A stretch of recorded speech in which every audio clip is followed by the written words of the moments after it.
السلام عليكم ورحمة الله وبركاته. بسم الله الرحمن الرحيم. الحمد لله رب العالمين، وبه نستعينه ونستغفره ونتوب إليه، وأشهد أن لا إله إلا الله وحده لا شريك له، وأشهد أن محمدا عبده ورسوله صلى الله عليه وعلى آله وأصحابه والتابعين ومن تبعهم بإحسان إلى يوم الدين، وبعد. Zulo timafotokozapo chinthu chachiwiri kuchokera mu zizindikiro za munthu amene ali wa bid'a. Ndiye timanena kuti iye umboni wake umakhala anthu. Mtumiki wa Allah sallallahu alayhi wa alihi wasallam adawaphunzitsa maswahaba, ndipo maswahaba adasiya maphunziro kwa matabi'in, ndipo matabi'in adasiya maphunziro awo kwa mataba'a tabi'in. Ndiye tikamayang'ana mataba'a tabi'in ngachina imamu monga ngati al-Auza'i, imamu ash-Shafi'i, imam Malik, an-Nu'man amene ali Abu Hanifa, komanso tikaona Ahmad ibn Hanbal, al-Thawri, Abdullah ibn Mubarak, ndiye na mwayiwo. Ndiye muona kuti munthu kufotokoza zonena kuti adayankhula chonchi Sufyana al-Thawri sizolakwika, ngati zinthu zo Sufyana al-Thawri yakufotokoza kuchokera mucheni chimene chili mbuyo mwake. Chifukwa ni mmene samakhalira mahadithi. Adatifotokozera wakuti adamva kwa kuti choncho. Koma pali gulu lina limene limachita bid'a limene silingakupatseni inuyo umboni wina uliwonse, limangonena kuti izi ife tinaona akutani akupanga. Ndiye gulu limenelo tilipewe.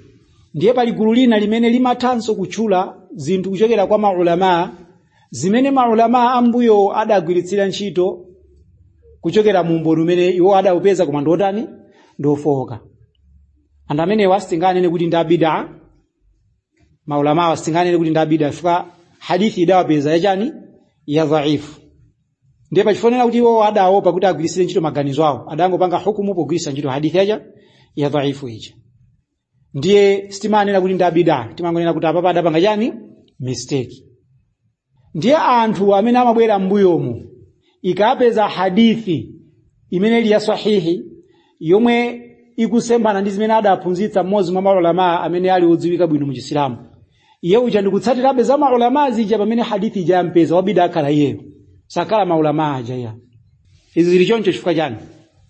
Tidafotokoza dzulo lija kuti Abu Hanifa an-Nu'man bin Thabit akufotokoza kuti idha sahha al-hadithu, ikapezeka kuti hadithi ndi ya sahihi, imene ndiye ndi chani ndi sukulu yanga, ine nditenga zimenezo.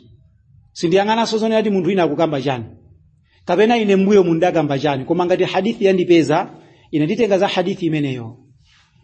Ndipo faqala yawman Abu Hanifata li Abi Yusuf, adayankhula tsiku lina Abu Hanifa kwa Abu Yusuf, unakuti waihaka ya Yaqub, toka kwa iwe ewe Yaqub, la taktubu kulla ma tasma'u minni, iwe usamalembe chilichonse chimene ukuchimva kuchokera kwa ndani, kuchokera kwa ineyo. Usamalembe iwe china chilichonse kuchokera kwa ine. Fa inni qad araya ar-ra'ya al-yawm, chifukwa lero ndikozokhala ni maganizo, wa atrukuhu ghada, ndikwasiya mawalake. Kozokuza nuti pangani chakuti chakuti mene zikuonekera mu hadithi imene ndayipeza ndi yakuti azimezo mkoza kutani mkoza kuchita. Kenako inu mulemba zinthu zija mawalake ndikupezeka kunena kuti chani ndazisinda zinthu zija. Wa araya ar-ra'ya ghada, ndipo ndikozokhala ni maganizo mawalakeli, wa atrukuhu fi ghadihi, ndipo tsiku lina lakero lotsatira lakero ndikupezeka zoti natani ndawasinthanso maganizo ache. Choncho musamalembe china chilichonse chimene mukumva kwa ndani kwa ineyo. Uya Abu Hanifa amayankhula izifayani, amaopa kuti achina Abu Yusuf amene anali ma student akewa akonza kumangolemba china chilichonse chimene Abu Hanifa akunena ngakhale china chili chotani chili cholakwika.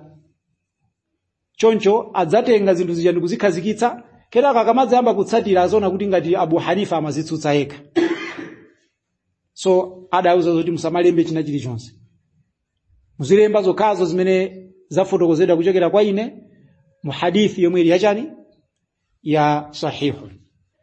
Malik ibn Anas akuyankhula kunena kuti innama ana basharun ukhti'u wa usibu, ine ndine munthu amene nthawi zina nimatha kulondola ndipo nthawi zina nimatani nimapanga mistake. Ukhti'u nimatha kupanga mistake, wa usibu nthawi zina nimatha kutani kulondola. Fanzuru fi ra'ayi, choncho aunikeni maganizo anga amene ndayankhula mu Chisilamu. Fakullu ma wafaqa alkitaba was sunna, chifukwa china chilichonse chimene chagwirizana kuchokera maganizo anga, chimene chagwirizana ndi buku la Allah limene lili al-Qur'ani komanso ndi as-sunna, chikhalidwe cha mtumiki, fakhudhu bihi, chimenecho chigwiritseni ntchito muchitenge. Wama khalafa faturukuhu, ndipo chilichonse chimene chasemphana ndi al-Qur'ani ndi sunna chimenecho chitanini chisiyeni, musachigwiritsire ntchito. Sasa kutipatsabe apa chani nyali yonena kuti si chilichonse chimene tingamachitenge kwa maimamu awawa chimene chili chotani cholondola. Pali zina zimene iwo adayankhula kapena mwina zimene adachita zimene zili zosemphana ndi cha al-Qur'an wa as-sunna.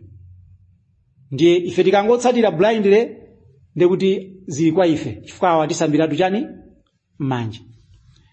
Wakadhalika qala Muhammad ibn Idris ash-Shafi'i, idha sahha al-hadithu fa huwa madhhabi, ikapezeka zoti hadithi ndiyo sahihi, imeneyo ndi chani ndi sukulu ya ine, amene ndi madhhabu anga.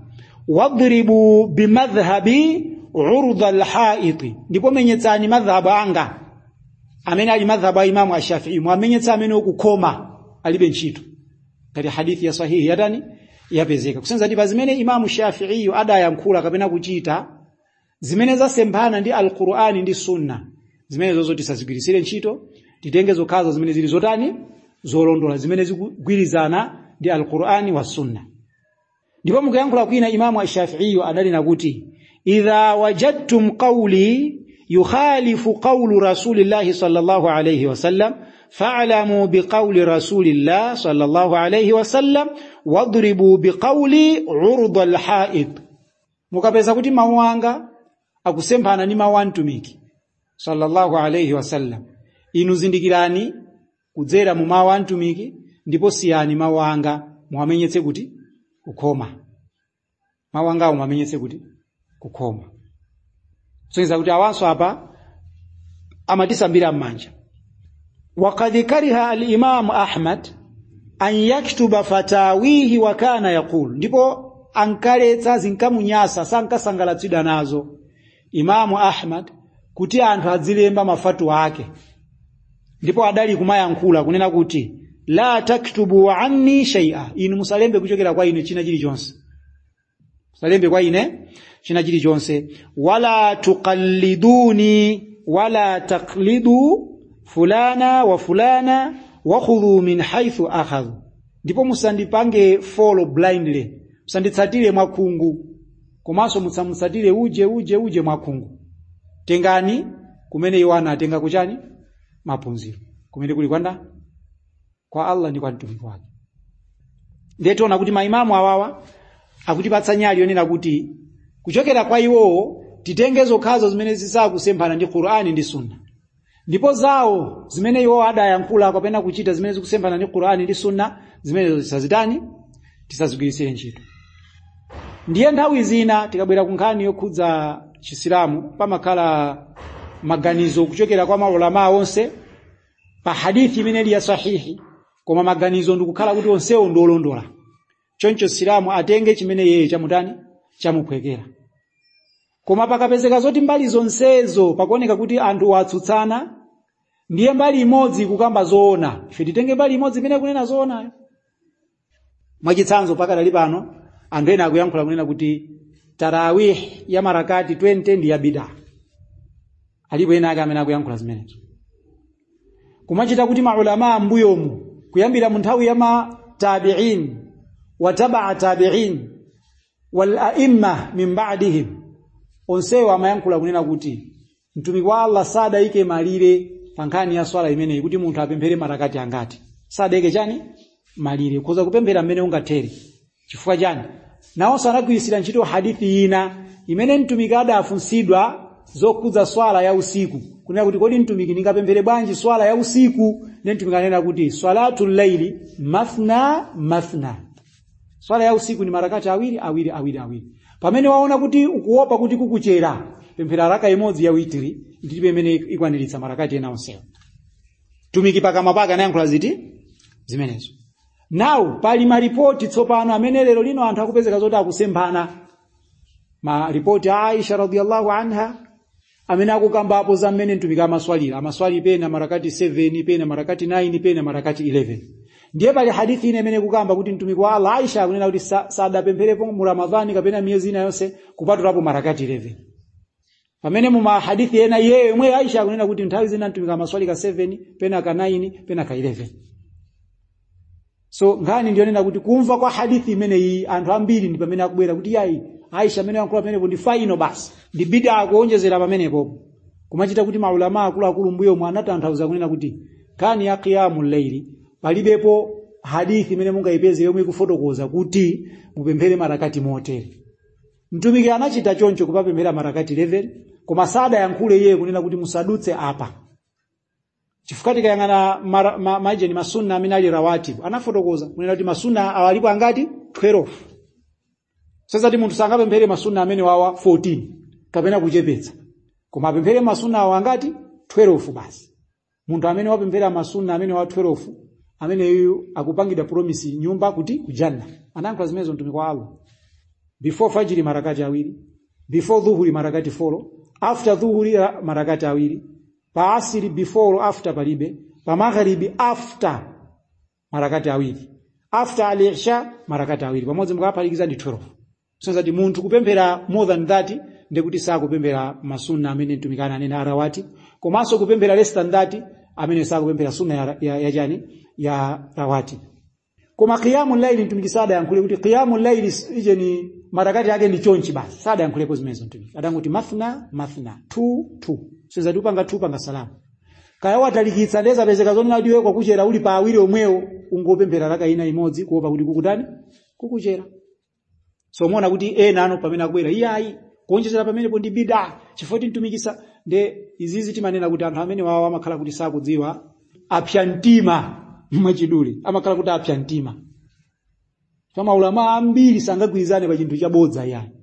Ndikumabwera pa gulu ndikumafotokozera anthu kuti mtumikisa adayankhulepo zonena kuti qiyamul layli ilibe nambala iwo akhale onama. Ndikumachita kuti ndi jumhurul ulama gulu lambiri kwa basi. Wina lero lino ndikubwera kunena kuti aya wakuti anena kuti ndi bid'a wakuti ni mmodzi ola anthu awiri. Sizingakwanire zimenezo poyerekeza ndi chani ndi gulu lina limene likunena kuti palibe hadithi imene kunena zimenezo. Senza kuti munthu akhoza kutenga zimene zili zabwino zomwe ndikupemphera marakati imene mtumiki amapempherera kapena achepetsa kapena kuonjezera la basi palibe vuto lina lilonse. Chifukwa masalafi adachita zimenezo ndesi tingawache masalafi kuti anali anthu abid'a. Fayo ndi amene analiso kulimana kwambiri ndi chani ndi bid'a. Ndemona kuti pala anthu ena amene amapita ku extreme ikakhala nkhani yofuna kuti tisatsate zimene adafotokoza maulama ena. So inezi zimene afuna kuti lero lino tikumbutsane sonchonena kuti kuchokera mu zimene maulama afotokoza zosasiyana ndi sunna teni zimene tizigwirisire ntchito. Ndipo munthu akatifunsa nina kuti izanayankhula wakuti ndipo hadithi yake ndi yakuti. Koma zimene tikuziwa zonena kuti maulama awayankhula koma zikusemphana ndi sunna tizitani tizisiye. Ndipo tisachite ntchito chifukwa chonena kuti ena ake akuchita. Tifufuze mpaka natupeze chani umboni wake. Zimene pafuna kuti lero timalizitse menepa. Ndiye polumikiza ndi kufotokozerana kwathu kwa lero timafuna kuonapo chizindikiro cha namba 3 chimene tingamuzindikire munthu wachani wa bid'a. Munthu wa bid'a amadana ndi ahadithi. Chizindikiro china chimenecho. Munthu wa bid'a amadana ndi mahadithi. Amanena kuti Qur'ani ndiyo kwanira basi. Munthu wa bid'a. Ndipo alibe nawonso ntchito mahadithi. Sama khalaso ndi nthawi so yoti awaphunzire alibe nazo. Iye amati Qur'ani chani yakwana basi. Amangowerenga Qur'ani basi. Nkumanena kuti ngati tikufuna kuphunzira akuluakulu tatiyeni tingowerenga Qur'ani yo tipeze yachichewa yotanthauzira basi tiziphunzira mmene mozatikwanira za mahadithi zitisocheretsa. Alipo anthu amayankhula zimenezo. Mukudziwa zimenezo? Alipo. Ndiye mukazango mumva munthu akunena kuti mahadithi alibe ntchito. Mzezo kuti amene ndi wachani? Ndi wa bid'a. Pachifukwa chani? Allah subhanahu wa ta'ala anavumbulutsa akunena Allah kuti tavumbulutsa ilaika kwa iweyo Muhammad adh-dhikri Qur'ani litubayyina linnasi ndicho linga choti uwafotokozere anthu manuzila ilaihim zimene fetatani tavumbulutsira. Senza ti Qur'ani sungaimvetsetse popanda kudutsira mwantumiki.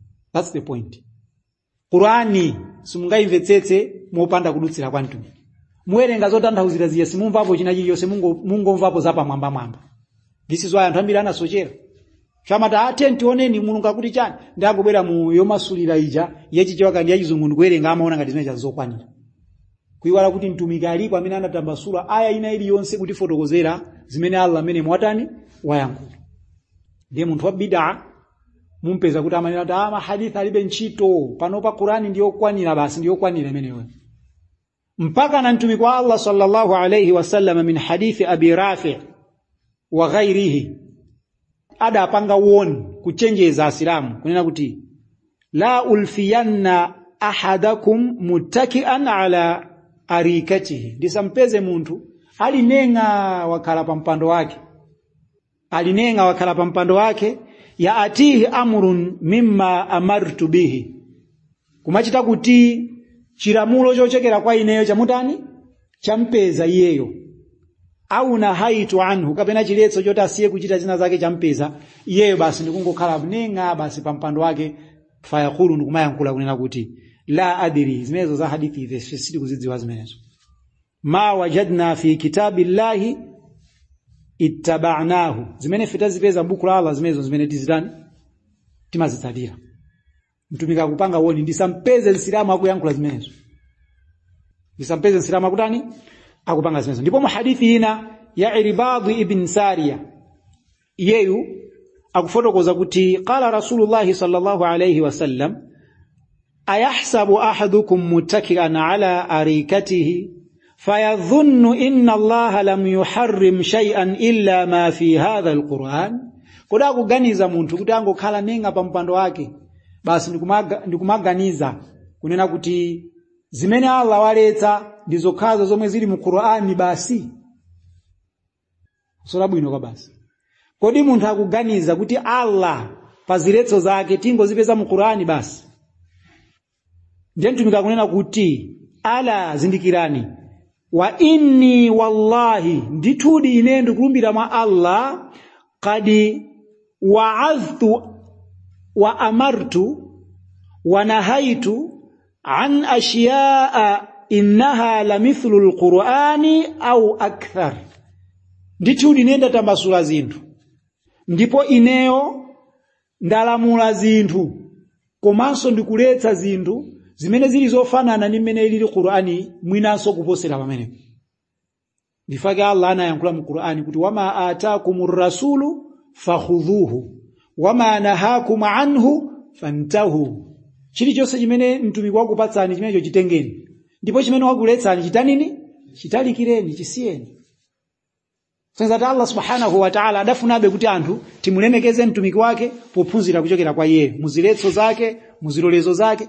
Ndiye mtumiki akanena kuti musapange zakuti Islamu amvere chifukwa chani zimenezo walamula ndi Allah osati mtumiki. Fa mtumiki alibe mphamvu yoletsa chinthu chimene Allah wachiloleza, komanso mtumiki sangaloleze chinthu chimene Allah watani wachiletsa. Koma mphamvu zimene zamakhalatu wapatsidwa ndi ndani? Ndi Allah subhanahu wa ta'ala. Chitsanzo china tikabwera suratu at-Tahrim kumayambiriro kuja Allah adamuletsa mtumiki kuti aupange uchi kukhala haramu pa iyeyo. Atanena kuti asindidzamwaso uchi ku nyumba ya chani ya Hafsa. Pompo Allah anatsitsa aya kunena kuti no, iwe mtumiki ufuna kusiya kudya uchi ukupanga chinthu chimene ndachiloleza pa iweyo kukhala haramu chifukwa cha azikazi yako, ufuna cho wasangalasa azikazi yako. So that mtumiki alibe mphamvu yopanga chinthu haramu yochipanga chinthu halali. Chimene mtumiki wachiyankhula kunena kuti ndachiloleza ichi komanso ndachiletsa ichi, chimene chonso ndi chilamulo chochokera kwa ndani? Kwa Allah subhanahu wa ta'ala. Ndi anthu amapeputsa. Infaketi manati Allah anavumbulutsa zinthu ziwiri, anavumbulutsa Qur'ani ndi Sunna. Qur'ani payo kaili hapo, as-Sunna so ili hapo. As-Sunna ni mene kutambasula Qur'ani yo, fazo sezo ndi chani? Ndi al-wahy. Ndiye mwana utanda amapatula. Wahy ndi Qur'ani yo kabasi. Allah anavumbulutsa Qur'ani yo ka Sunna ilibe ntchito. Paka na lero lino anthu ndithu amanena kunena kuti mahadithi alibe ntchito kumauza anthu.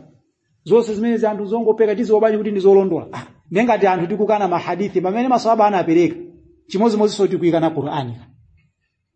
chimodzimodzi soyene potipika na Qur'ani ndemuona anthu ena amisala akubwera kunena Qur'ani yo basi tizigwirisira ntchito Qur'ani yo kama hadithi alibe ntchito adziwa bwanji nkhani ya swala popeza mu Qur'ani mulibe kufotokozera zamene munthu ungaswalire kuyambira kumayambiro mpaka na kumapeto zikufotokozera muja ma hadithi fake muzaone anthu amapezeka zonena kuti udhu tipanga mu Qur'ani basi ndikumapezeka zoti akuauza anthu azipanga udhu osathira madzi mkamwa ndi mphuno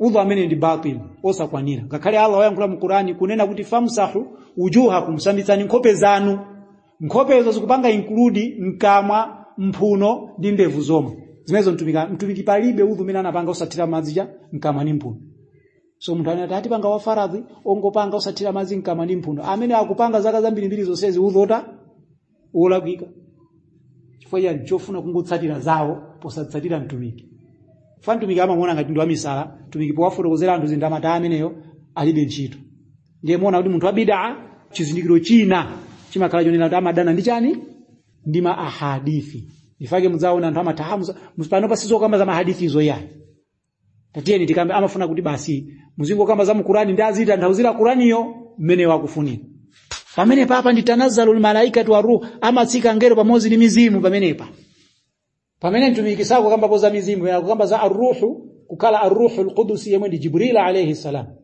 la kuthawa zimene zakuzazo tagwidwa mosavuta chifukwa palibe munthu amene angatanthauzire Qur'ani kupatula ku Muhammad ibn Abdullah maswahaba mateka chiphunzitso cha mtumiki ndikumatanthauzira cha Qur'ani potengera zimene mtumiki anafotokoza so inu ndine imagine titanthauzire Qur'ani ijayo amene analiso oyenerera asomina kwambiri kuitanthauzira mwayo kana maswahaba kwa maswahaba sana pange zimenezo ndio inu ndine tizitanthauzira Qur'ani makumva kwathu basi zopya kwa basi nemuzamone lero lino munthu amafatsa shehe kutanthauzira alif lam mim kumutanthauzira zona alipo amatanthauzira alif lam mim mashehe kumatuka tukutokara kutanthauzira alif lam mim anazitenga kwa ndani zimene soweza mtumiki sana tanthauzira iwo kuziwa kwambiri kumposa mtumiki wako ndiye tipewe kudana ni maahadithi munthu amene amakonda maahadithi amene ndita kumukonda mtumiki wa Allah ndipo Allah so amukonda munthu amene chifukwa akuteteza dini ya Allah tumika naye kulapo mahadithi yomwe akunena kuti umma uno wa Islam udzakhalabe ndi kagulu kena kake kamene sikadzavulazidwa ndi anthu amene akukatsutsa mpaka na kufikira chani as-saa izafike muhadithina afotokoza kuti mpaka na Isa ibn Maryam adzatani adzabwere ena akunena kuti mpaka na tsiku la chiweruzo ndiye Muhammad ibn Ismail yemwe ndi al-Bukhari adafotokoza kuchokera kwa mphunzitsi wake yemwe ndi Ali ibn Madini unakuti ananena kuti Ali ibn Madini mphunzitsi wanga ananena kuti hum ahlul hadithi anthu awawa amene akufotokozera apa ndi anthu odziwa machani mahadithi sasa kuti munthu amene amadziwa mahadithi amadziwa zimene zili zabodza ndi zimene zili zoona chifukwa chani mahadithi amadziwa zoti awa ndofoka awa ndosafoka timaona anthu apa kuswali akuyika manja awo ngati galu paswala pasajida akuswali ndikumayika manja awo ngati galu kupanga yonchi pasajida pacha zimenezo mtumiki analetsa hadithi ilipo ya sahihi yonena kuti mwamozi mwaina asapange sajida ngati mene galu amatani amagonera koma ona ina kupanga zimene zakuti tazitenga kutiko tazitenga ku madhhabu Abu Hanifa munthu amene amadziwa mahadithi na amene amachidziwa Islamu bwinobwino kosadi munthu oloweza Qur'ani fakuloweza Qur'ani ni gauli nokoza kuloweza Qur'ani yonse pfuko mangati mahadithi sukwadziwa Islamu sunafike ipo pochizindikira fuka mahadithi ona amene akufotokoza Qur'ani ndio kenika tubwelereso ku mahadithi ukaone zimene chani zimene tumika kufotokoza ndicho inga litumvetsetse bwino chani Qur'an ndiye tatiyeni tisakale mu kagulu ka anthu kamene kamadana ndi ma ahadithi ndicho linga choti adzitanthauzira dini mwa iwo basi mwakufuna kwawo